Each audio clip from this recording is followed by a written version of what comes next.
Sujitha TV Telugu ఛానల్కి స్వాగతం. పద్మశ్రీ నందమూరి తారక రామారావు జన్మదినోత్సవం సందర్భంగా సుజిత టీవీ అందిస్తున్న ప్రత్యేక కథనం.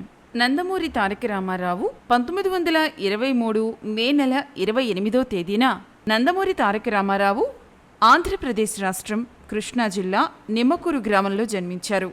వీరు బాల్యం నుంచి చాలా చురుగ్గా ఉండేవారు.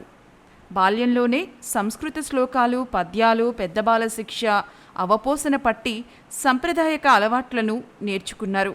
విజయవాడలోనూ గుంటూరులోనూ విద్యాభ్యాసం కొనసాగించారు. చదువుకునే సమయంలోనే ప్రత్యేకమైన నాటకాలు వేస్తూ నటనలో ప్రాథమిక శిక్షణ పొందారు.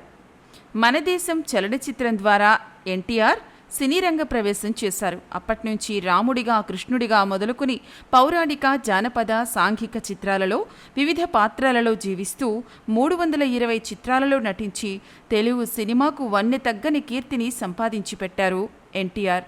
నటుడిగా, నిర్మాతగా, దర్శకుడిగా తెలుగు సినిమా చరిత్రలో తిరుగులేని కథానాయకుడిగా నిలిచిపోయారు నందమూరి తారక రామారావు.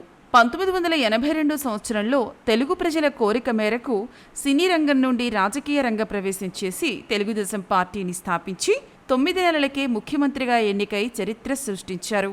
73 సంవత్సరాల జీవన గమనంలో నటుడుగాను, రాజకీయ నాయకుడిగాను ఎన్నో ఎత్తుపల్లాలను చవిచూసిన గొప్ప వ్యక్తి శ్రీ నందమూరి తారక రామారావు గారు. వీరు 1996 సంవత్సరం జనవరి 18న మరణించారు.